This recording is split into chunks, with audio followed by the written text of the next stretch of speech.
Today, I'm going to talk about 7 warning signs that you might have pre-diabetes. And here they are up front. Number 1, increased thirst. You're really thirsty. Number 2, increased hunger. Got to find something to eat. Number 3, increased urination. Got to go to the bathroom. Number 4, blurred vision. Number 5, serious fatigue. Number 6, numbness in the feet. And number 7, slowly healing wounds, especially on your feet. All right, let's go into each one in detail. Are you ready? Ready to dive in? Let's go. All right, first, we need to talk about what is pre-diabetes. So pre-diabetes is a metabolic state where your body's metabolism is derailed. In other words, it doesn't process energy the right way. Now, your energy is glucose, which you actually get from the food that you eat, and that's your body's fuel. And because your metabolism's derailed and you don't use glucose properly, this puts you on a collision course for developing type 2 diabetes. Okay? So that's where your body's unable to regulate blood sugar in a proper way. So your blood sugar actually continuously is elevated. It's rising to a high and dangerous level. And this occurs because your body has insulin resistance. Now, insulin's a hormone in your body made by an organ called the pancreas. It's made basically every time you actually sit down to eat something, because the role of insulin is actually to bring that glucose that comes from the food that you eat into your muscles, into your body fat, which is a fuel tank, and into your liver, all right? And when your body isn't sensitive to insulin, your pancreas just makes more and more insulin, thinking that the problem is that you don't have enough insulin. And the body just doesn't respond. So think about it like if you drive a car, think about it like the brake pedal in your car, right? So you want to slow down when you're driving really fast and you stamp on the brake, it's not responding, all right? So you just stamp on harder and harder and it becomes a dangerous situation because you're not actually getting the response that you are expecting, which is actually something that puts you in a safe place. Same thing with pre-diabetes. Your body's not responding to insulin because you've got insulin resistance, and your pancreas makes more and more insulin. It's like stamping on the brake harder and harder, and yet it's not actually getting the result that it needs, which is to bring that blood glucose into your muscles, into your body fat, your fuel storage tanks, and into your liver, all right? So this pre-diabetes, you're on the road to a dangerous situation, just like if a car's brake pedal wears out. Now, sometimes pre-diabetes is called metabolic syndrome, and they're pretty much used interchangeably. But this is actually, it describes what is actually going on, which is that you got a problem of your metabolism that leads to high blood sugars for the reasons we talked about. You have insulin resistance and your metabolism off kilter, so blood sugar goes high. You also have a high blood pressure, all right? Also high blood cholesterol, so your blood lipids are actually high. And you have an expanding waistline, right? So think about your waistline, whether it's, the waistline of a dress or a pair of pants. You can put a belt onto it, all right? And when your waistline expands, you got to loosen up a hole in your belt because your waistline, so think about the circumference here, all right? That's actually your body's tube. And when your waistline expands, right? So here's the regular waistline. It's expanding now, all right? And it's because the stuff inside is actually building up, which is extra harmful body fat, all right? So when your body fat expands, your waist circumference is also going to increase because the fat inside the tube of your body stretches out the side of the tube. So these are the hallmarks of metabolic syndrome: high blood sugar, high blood pressure, high blood cholesterol, high blood lipids, and a expanding waistline. Now, if this is the definition of prediabetes, then what are some of the things that you can do to be on the lookout for, all right? So what are the warning signs that you might be headed into this dangerous state? Okay, again, the brake on the car is not working. You're stamping harder and harder, and you're sort of on a path to disaster. What are those signs, warning signs? All right. So, first warning sign we're going to talk about is increased thirst. Now, our body gets thirsty when we have relatively less volume of fluid in our overall circulation, less in our body. So we actually have these osmoreceptors. This is a special kind of receptor that senses how concentrated the fluid in your blood is in your body. And when you actually are relatively dehydrated, you don't have enough liquid in your body, the water is really concentrated, right? So think about like a pot of coffee. You put it on the boil and you keep it on the boil. Well, you drink a cup and you keep the rest of it on the boil. Water evaporates off. What's left? Okay, you got a little bit of water or liquid left in the coffee pot, but man, is it strong, super concentrated. So that high concentration is sensed by your osmoreceptors, and it tells your brain, hey, we need a little more water here. We need to dilute out the blood. All right, so then you get thirsty.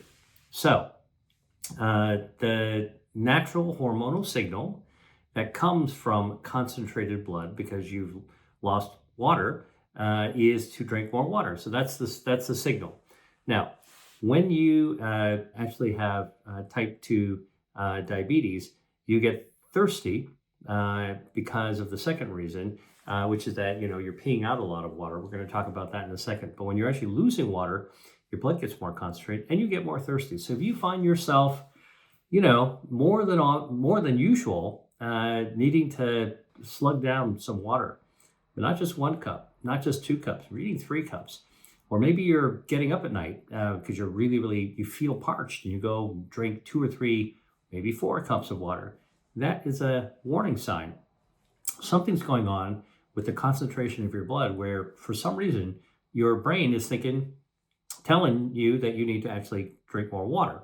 So that is one warning sign that you're heading towards prediabetes because of the second reason. And that second reason is that, and this is the sign, the second sign is that you're peeing a lot. You have frequent urination, all right? The medical term for urination is micturition, by the way.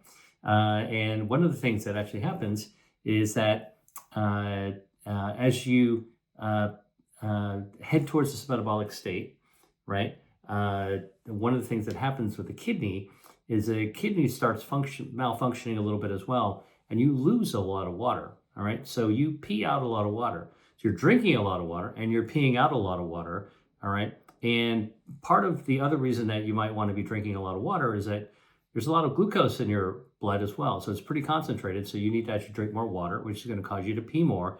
And your kidney's also not working that great, okay? So I want to talk to you a little bit more about this frequency of urination because it can happen at night, right? I mean, normally most people sleep pretty decently through the night. All right, we should always try to sleep better. But if you find yourself like getting up, every couple of hours to go to the bathroom, all right, if it happens once in a while, not a big deal. But if you find yourself regularly getting up and peeing, all right, and maybe feeling thirsty at the same time, that's a sign there's something going on in your body, and it is a warning sign of pre-diabetes, all right? Now, there are other reasons that you could actually have frequent urination too. So if this winds up being a problem, you definitely want to talk about it with your doctor and let your doctor know, okay? Now, the third sign that you might have prediabetes is increased hunger, all right? Increased hunger, why?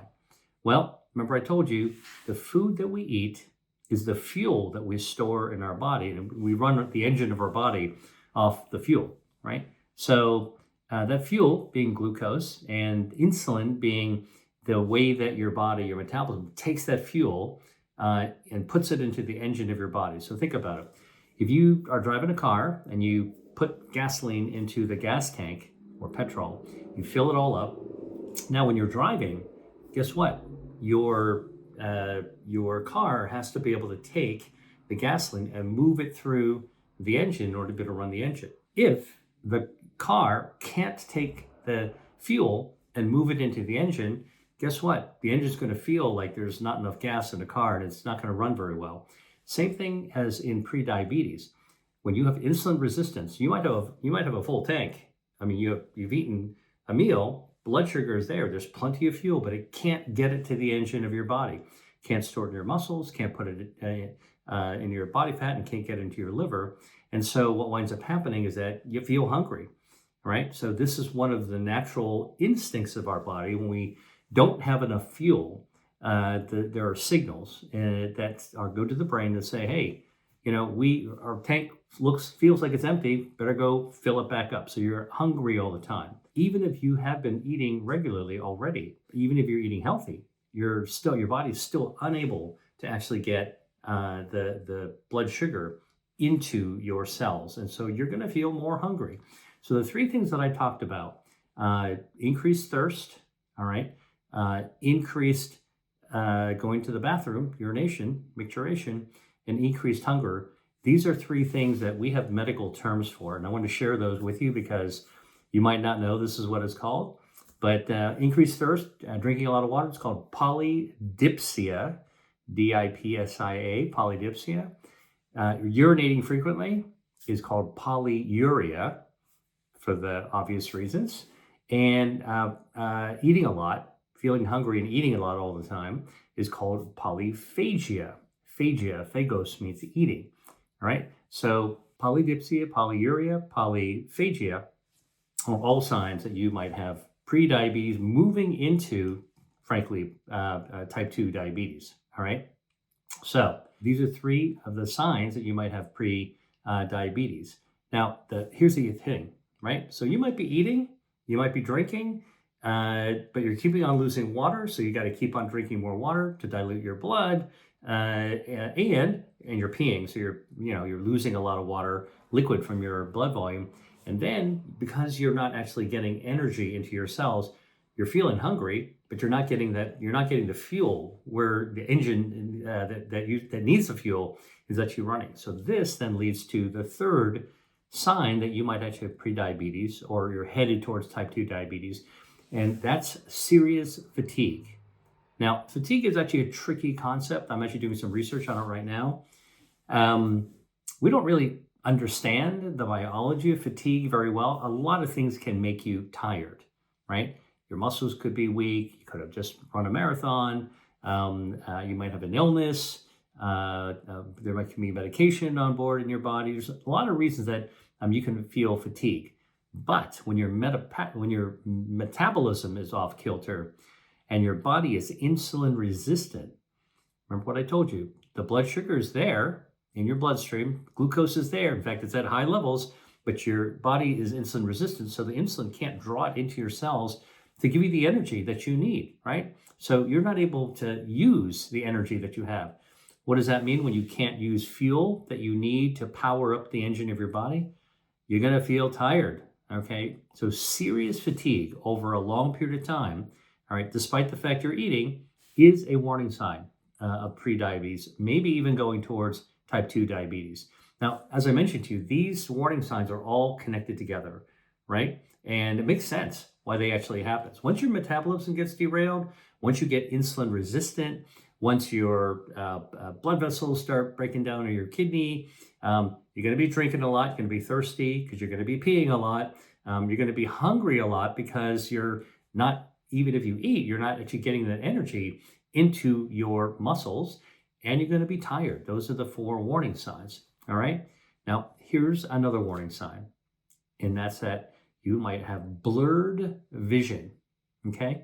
Now, I got to explain vision to you a little bit to understand how this happens in diabetes or metabolic syndrome headed towards type 2 diabetes.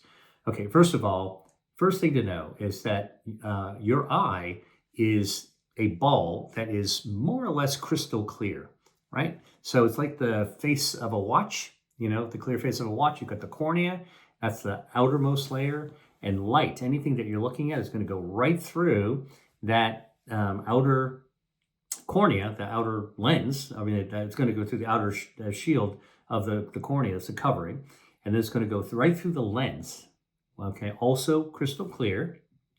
Light goes straight through like a laser beam, all right? It goes through the lens, and then it passes through another clear chamber called the posterior chamber of the eye, which has a liquid in it. It's called vitreous humor, which is also crystal clear. And then that laser beam of light hits your retina, and the retina is a carpet of special nerves that receives light signals, all right? and can basically replay and project those light signals exactly in how you're looking at it from the outside, and projects it through your optic nerve into your brain. And specifically, it's sort of the occipital area of your brain that actually processes the light. All right. So our eyes are really an extension of our brain. All right. Okay. So how does all this play with prediabetes? Well, when your blood sugar runs high, as it does in prediabetes, because you have insulin resistance, so that you're not able to draw that blood sugar into your cells, guess what? The sugar levels rise in your blood, right? That's hyperglycemia, high blood sugar, part of metabolic syndrome. And that high blood sugar can be deposited, accumulates, gets stuck in the lens of your eye. All right. And when you actually have sugar, high sugar, that actually gets into the lens. Now remember, light goes from light goes this way into the cornea, goes through a crystal clear chamber, goes into the lens, and then goes all the way into the retina. Now that lens, if it's actually got a lot of sugar in it, becomes glycosylated. It means that sugar kind of hangs on into the crystals of the lens. It's a crystal because that's why it's so crystal clear, crystalline. But when sugar gets in there, it actually makes it blurry. So your lens actually clouds up. It's kind of like a cataract, all right?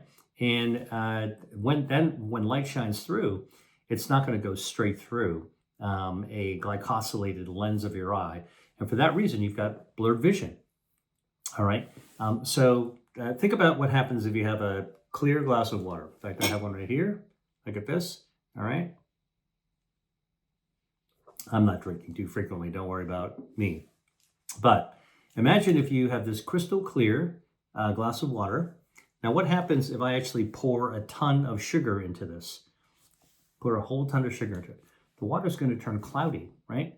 When that actually happens in the crystal clear portions of your eye, you're going to have blurred vision, right? So high blood sugars in prediabetes due to insulin resistance leads to sugar accumulating in the lens of your eye, which normally is crystal clear. And when sugar gets in there, it makes the lens cloudy, and the light that's shining into your eye, trying to get to your retina, that carpet of nerves, so you can project it into your brain. So you can see actually runs into a kind of a cloudy lens because of the high blood sugar. And that's a sign that you're not metabolically healthy. Prediabetes, on the way to diabetes. Okay? All right. So what's the next warning sign? Now this one doesn't have anything to do with eating or drinking, doesn't have to do with fatigue, doesn't have anything to do with vision, but it is numbness or tingling. All right? Okay, so let me explain how this happens as you get towards prediabetes. And it all has to do with the fact that your blood sugars are really high because you're insulin resistant. So your pancreas makes more insulin, but it's still not working to draw that blood sugar in. So you got a lot of blood sugar floating around, blood glucose floating around. So, you know, the people that are the biohackers putting in continuous glucose monitors, when you hear about, you know, blood sugars going up and down, the so-called spike and the crash, actually what's more important is the average amount of sugar that's actually in your bloodstream. So I think that rather than looking at big peaks and big troughs, really it's sort of like when the water line is high. That if it's high tide all the time, you got a problem, all right? And that's what happens is that when there's high blood sugar around, that elevated glucose stuns the nerves in your body. Okay, so nerves are basically like the electrical system in your body. They got to conduct signals, and basically electrical signals from one nerve to the next nerve. You know, that old game of telephone, that's actually what nerves do, but they do it in really fast. All right, so if you step on something on your foot, which is pretty far away from your brain, the nerves are going to catapult that signal from your toe, from the bottom of your sole of your foot, up the top of your foot, into your calf, up into your thigh, all the way up in your spinal cord, up to your brain, and then you're going to go, ouch. All right, so you're going to feel a sensation because the nerves instantly actually convey that signal when you're stepping on something sharp. Now, what happens in your house if you have an electrical system, right, you got an electrical box someplace and all this complicated wiring that when they built the structure, some electrician put it all in. What happens if the electrical wiring shorts out, right? There might be water in the system. There might be, a rodent chewed a hole in one of the wires. All kinds of things that could actually have happened, right? And your electrical signal is not going to be conveyed properly throughout the house. What that means is that, listen, your lights might turn on, but they might also flicker, all right? And then one day when you try turning it on, you don't get any light at all because now the power is out, right? So you go down to the fuse box and you check it. Fuse looks okay, so the fuse didn't burn, it didn't trip the fuse, but there's some problem in the wiring. And back to the pre-diabetic state. As your blood sugars rise, what does high levels of blood sugar do? And I'm going to kind of explain it in basic, easy to understand terms, is it kind of fries the electrical wiring in your blood. I could go into the very, very detailed science of it, but I think it's just as useful for you to know in this video. High blood sugar interferes with the proper functioning of the nerves so that the nerves on your feet, for example, even if you step on something sharp, aren't going to be transmitted normally to your brain. Now, that's why, and by the way, not transferring normal means that either you're numb, you step on something sharp, you don't feel it, all right? Or you might not be stepping on anything at all, and the electrical signals are kind of like just sputtering, and you might get some signal going, so you might have some tingling going on all the time, all right, or off and on. So these are all warning signs, either when you have numbness in your feet or you have tingling in your nerves. Basically, your nerves are being fried by the high blood sugar. Now, as I said, the nerves are usually not completely dead in pre-diabetes, but you're on your way to actually damaging more and more and more nerves. Here's another example of numbness. You ever go out in the snow? I don't know if you live in a climate where you get snow or ice, or have you ever gone skiing? All right, man, do your feet get cold, right? And don't forget, cold temperatures can also damage your nerves. It's like electrical wire has been frozen. It's not going to transmit the signal. So what happens? You don't have sensation on your feet. Your feet feel numb. If you went skiing, at the end of a ski day, you're taking off your boots, you pull your feet out, and your toes might be kind of numb, right? So cold, like high blood sugar, can actually stun your nerves. Now, in the winter, like eventually, you're in a warm room, and the warm room is going to warm up the nerves, and then you'll feel some tingling, okay, when the nerves are starting to function, but not fully recovering, right? So either numbness at the very beginning or tingling along the way, right? And then what's happening, obviously, when you're in the ski lodge, taking off your boot, once you're warm enough, eventually the blood flow is going to kind of help your nerves recover, and then you'll actually feel normal again. But high blood sugar, all right, kind of fries your nerves. You can either be numb and not feel anything, or you could actually have tingling. These are also warning signs for pre-diabetes, all right? And the last warning sign I'm going to tell you about is connected to the nerves, and that is you could actually have a slowly healing wound. Hey there, check this out. I've got a guide for you. It's about 3 foods to fight diabetes, and it's free. In the guide, I share simple, easy-to-use ingredients that you can add to your meals starting today.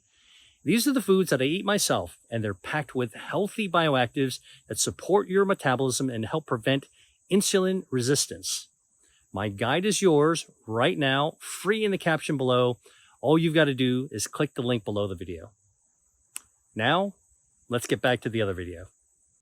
Now, I'm a wound healing expert. I do research on it. I'm a clinical expert on it. So I want to explain to you what a slowly healing wound is, or a delayed healing wound, or a chronic wound. And so let's talk about a wound. If you cut yourself, paper cut, cut yourself with a knife in the kitchen when you're cutting something, or maybe if you're doing some work in your basement, like if you're fixing something or you're doing a renovation, you might cut yourself. That's an injury, and that injury will heal up. In fact, the moment you cut yourself and start bleeding, within seconds, basically your body's healing process is already starting. You're bleeding. The blood's going to clot to prevent you from hemorrhaging out. Okay, that could kill you if it didn't do it. All right, so if you're blood thinners, you got to watch out. But basically, normally, cut yourself, your blood clots, so you don't lose any more blood. Then inflammatory cells go there. It's a healthy, normal reaction to have inflammatory cells.